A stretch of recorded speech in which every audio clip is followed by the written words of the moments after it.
Somewhere in a German archive, there's a casualty list from March 1945.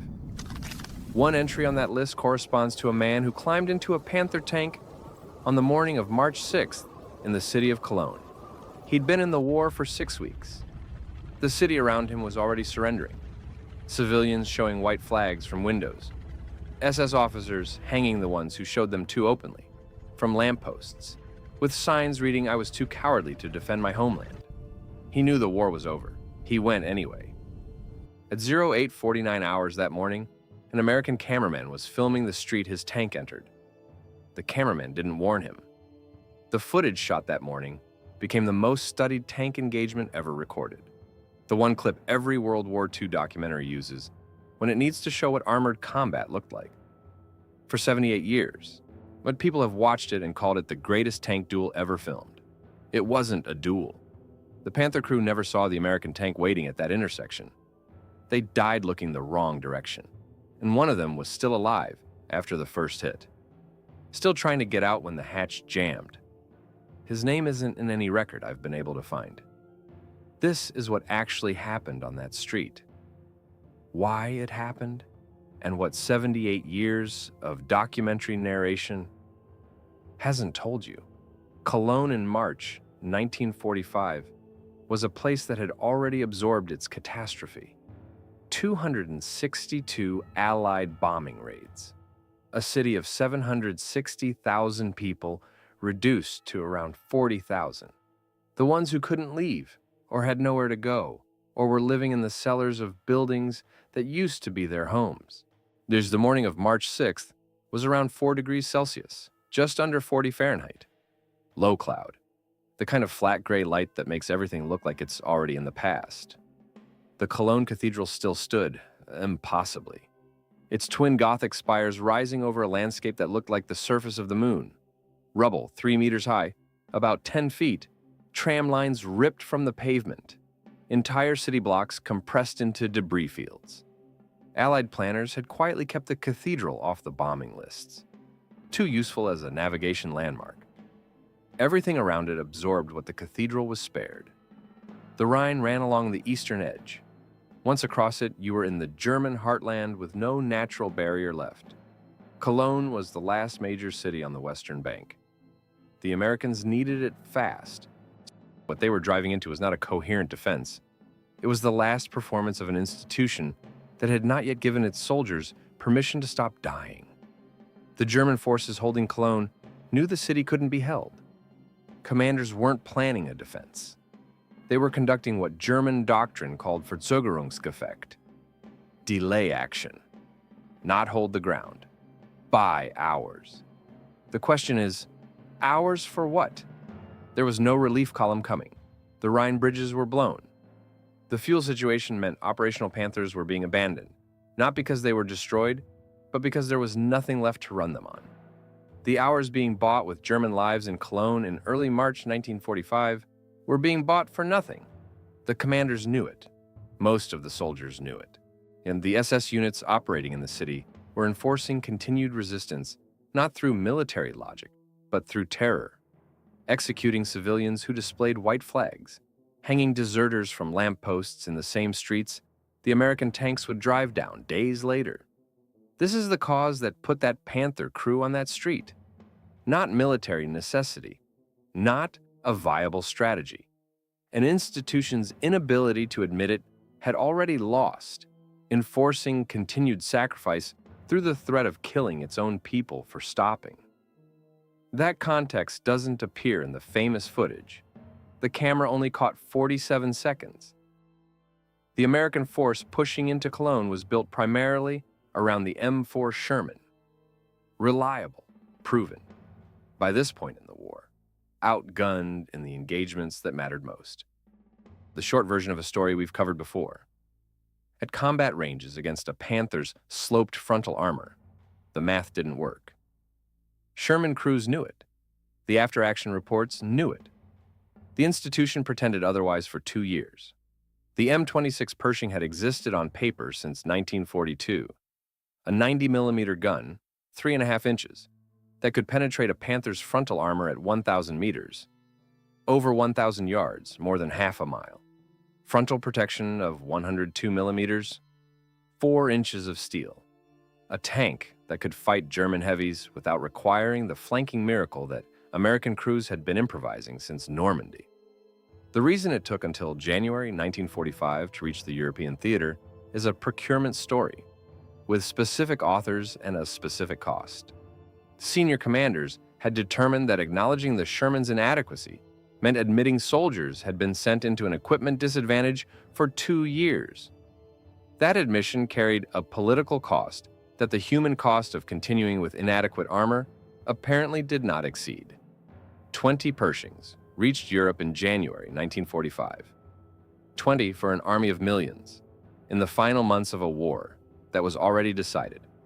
One went to the 3rd Armored Division, and somewhere inside that Panther on Marzellenstraße, the one that would burn that morning, was a 19-year-old with 6 weeks of experience, fighting a war the institution hadn't yet released him from. The Pershing's late arrival didn't just mean American crews had waited too long for a fair fight, so it meant the crews on the other side were still being sent into streets they had no reason to be in, for hours that bought nothing because the war kept running on its own momentum long after the outcome was settled. That's what procurement failures cost. Not just the side that's under-equipped. Everyone's still in the machinery when it should have stopped. March 6th, 0849 hours. The street was Marzellenstraße, running toward the Cathedral Square, wide by Cologne standards. Debris piled along both sides. Visibility maybe 200 meters, roughly 220 yards, before smoke compressed the sightlines. The Pershing's the call sign Fireball was running 3rd in the column. Commander Lieutenant Clarence Smoyer. Gunner Corporal Bob Early. 3 more crew. They'd been together since training. The Pershing was 11 days old to them. They'd trained on Shermans and received this tank less than 2 weeks before driving it into a city fight. Behind the column, at a 2nd-story window with clear sightlines to the intersection, Sergeant Jim Bates of the Army Signal Corps had his camera up. Training footage, newsreel material, standard documentation of a grinding urban advance. He had no idea what he was about to film. The Panther came around the corner at 0849 hours. Part of that scratch unit, Panzer Brigade 106, assembled from depot troops in the final weeks of a collapsing war. Average age 19, average combat experience 6 weeks, assigned to delay action in the Cathedral District. Buy hours, fall back when pressure became unsustainable. The turret was traversing left, searching, not firing, hunting the Sherman column they'd spotted moving up the street. They hadn't seen the Pershing. The Pershing had seen them. Early at the gun site, had the crosshairs on the Panther's hull within seconds. Stationary target, broadside. 150 meters, about 165 yards, the kind of geometry that doesn't come twice. He held the shot for 6 seconds. Later, decades later, in interviews he didn't seek out, he would say it felt like a trap. A Panther that exposed, that still. His 20-year-old brain ran the calculation. Things that look too easy usually are. 6 seconds is a long time when the other crew is still alive and their turret is still moving. Smoyer gave the order. Early fired. The 90mm round crossed 150 meters, 165 yards, in a fraction of a second. Against a Sherman 75mm, just under 3 inches, the Panther's sloped frontal armor held. Against the Pershing's 90mm, it didn't. Penetration. Through the glasses, through the transmission housing, through the firewall. Early fired again. 2 seconds later. Same point of aim. The ammunition in the hull sponsons reached ignition temperature. Every hatch vented flame simultaneously. Temperatures inside the crew compartment climbed past 1,000 degrees Celsius, over 1,800 Fahrenheit, in seconds. 3 hatches opened. 3 men came out. The radio operator's hatch didn't open. Bates kept filming. The footage shows 3 surviving crew members moving across the rubble. The camera follows them briefly, then holds on the Panther, burning. The gun still pointed 15 degrees off the angle that would have found the Pershing. They never completed the traverse. The footage runs 47 seconds. For 78 years, it has been presented as the record of American armor proving itself. The Pershing versus the Panther. Equal terms. American crew and technology winning a straight fight. Here's what the footage actually shows when you watch it without the narration that has always accompanied it. A tank entering an intersection without knowing what's waiting. A crew looking for a target they never find. A gun still traversing when the first round hit. This was not a duel. A duel requires both parties to know they're in one. The footage is a record of an ambush. A tactically correct, entirely justified ambush. This was a war. These were combatants. Everything Smoyer and Early did was exactly right. But the institution that received the footage needed it to be something else. The Signal Corps, the newsreel editors, the Army presenting this to American audiences within 2 weeks of the engagement. They needed proof. Proof that the Pershing was the Panther's equal. Proof that the procurement delays and the dead Sherman crews and 2 years of inadequate equipment had been resolved. 47 seconds, perfectly framed with a clean outcome, was enough to build that narrative on. The narrative didn't require acknowledging that the Panther crew never saw them. Didn't require acknowledging that if the intersection's geometry had been slightly different, if the turret had been 5 degrees further in its traverse, the footage might have shown the Pershing burning instead. If you've absorbed what this documentary has been building toward, you already understand the significance. The footage didn't document American armor catching up. It documented one engagement, one intersection, one crew that didn't see what was waiting for them, and an institution that needed that footage to mean something larger than it did. The camera is more durable than the truth it was supposed to capture. That was true in 1945. It didn't stop being true after. Think about what it means to be 19 years old, climbing into a tank in a city you know is surrendering around you. The streets outside have men hanging from lampposts.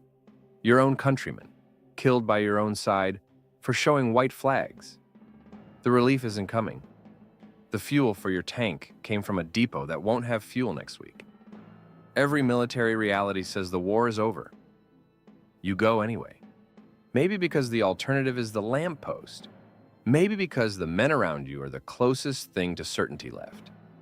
At 0849 hours, something hits the front of your tank that the front of your tank was not designed to stop. The records indicate the radio operator did not get out.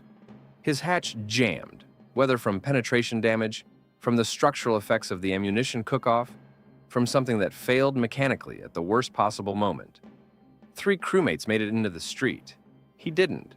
The footage, still running, shows the exterior, the flame, the burning crew members crossing the rubble. The camera cannot see what's happening inside the hull. It never could. His name is not in any record I've found. The brigade's documentation is fragmentary. A scratch unit assembled in the final weeks of a collapsing war doesn't generate the paperwork of an established formation. He may be listed somewhere under a name I haven't connected to this engagement. He may be listed as missing. He may not be listed at all. The camera recorded the exterior of the moment he died with perfect clarity and preserved it for 78 years. His name didn't make it out of that hatch. This is what the footage doesn't tell you, and what no documentary narration I've encountered has stopped to say. The camera was present for the death of a specific human being. It captured the moment with technical precision, and it told us nothing about who he was. That's not a failure of the camera. That's what cameras do. They record what they can see. They cannot see the person.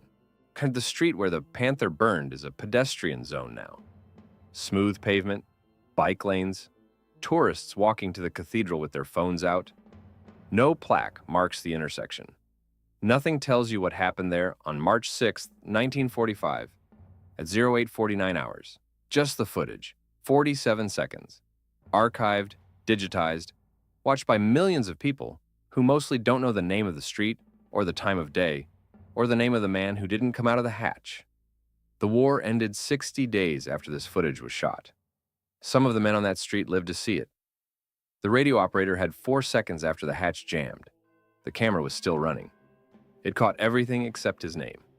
If your family carried this war home, if your grandfather was in the 3rd Armored or in a Sherman that wasn't a Pershing, why don't you get on the other side of this in a city that was already lost? Tell us in the comments. We read everyone. These connections are part of the record too. If this is the kind of history you want more of, the version that goes past the footage and into what the footage doesn't show, subscribe. We document one of these every week.